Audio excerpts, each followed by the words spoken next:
Olá! Hoje o nosso papo é sobre um tema super importante, a gestão de frotas públicas. A gente vai tentar entender melhor aquelas regras contábeis que às vezes parecem um bicho de sete cabeças. E olha, essa é uma área onde não dá para brincar, sabe? A precisão aqui não é só uma boa prática, é lei. E já vamos começar com uma pergunta que vai direto ao ponto. Será que o valor que está lá no papel, no balanço, reflete o valor real da frota? Pois é, na maioria das vezes, a resposta é não. E é aí que mora o perigo. É aí que os problemas começam a aparecer. Para a gente entender bem o tamanho do problema, vamos dar uma olhada no que os órgãos de controle, tipo o Tribunal de Contas da União e a Controladoria Geral da União, costumam apontar.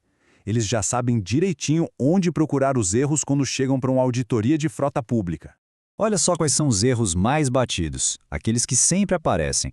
Por exemplo, um erro clássico, colocar a instalação de um guindaste novinho como se fosse só uma manutençãozinha qualquer.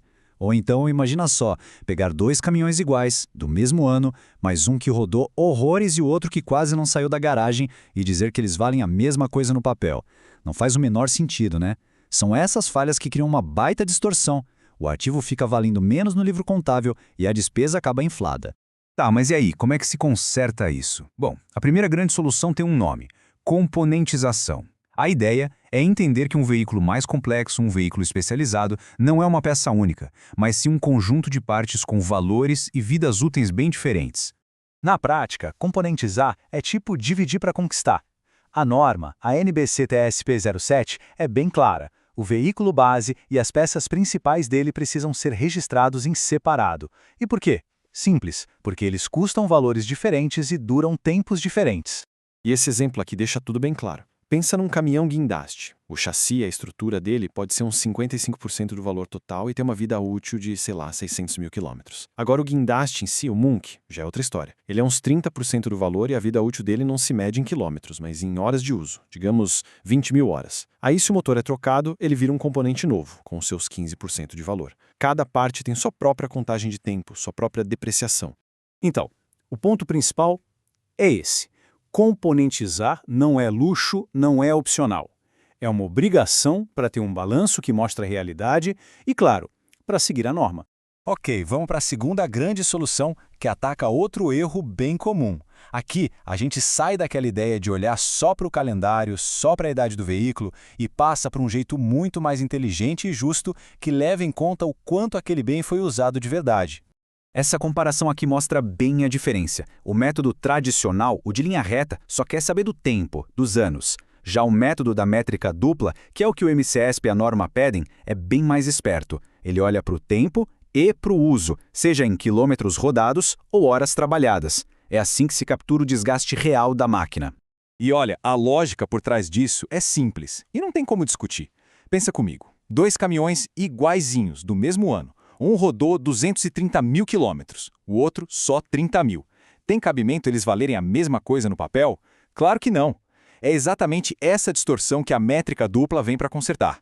No fim das contas, o que se consegue é uma avaliação muito mais correta, muito mais fácil de defender numa auditoria, uma avaliação que mostra a situação real da frota e que está alinhada com o que os órgãos de controle esperam. Beleza, vamos para a terceira e última solução. Essa aqui faz a ponte entre o que acontece lá na oficina e o que vai parar na planilha da contabilidade. É o jeito de transformar a vistoria física do veículo num número, num valor que faz sentido e que se sustenta no balanço. E para fazer isso, se usa uma ferramenta-chave, a escala Heideck. O que ela faz? Ela pega a avaliação do inspetor, que poderia ser meio subjetiva, e transforma num número, num coeficiente padrão. Funciona assim. Um veículo zerinho tem coeficiente 0. Um que precisa de uns reparos básicos, tipo trocar pneu e óleo, ganha um 0,340. Agora, se o veículo já está no fim da vida, se não vale a pena consertar, aí o coeficiente é 1,00, o máximo. O processo todo é bem direto e lógico. Olha só.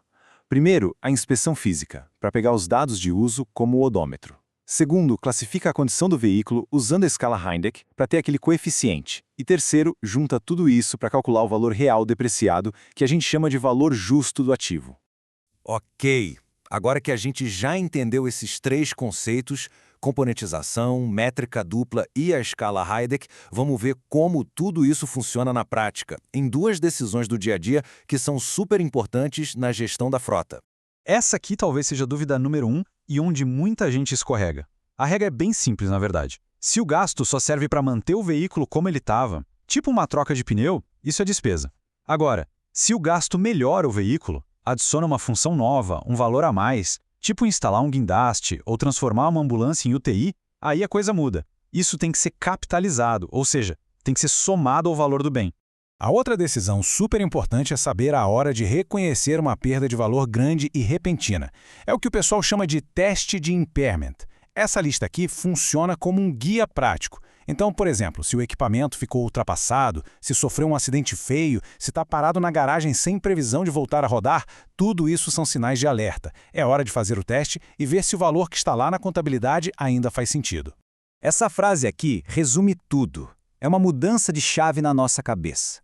A vistoria de um veículo não é mais só um laudo da parte mecânica. Hoje, ela é uma peça-chave do processo financeiro. É um documento que dá a base, os dados, para garantir que a contabilidade está certa e que o patrimônio está sendo bem gerido.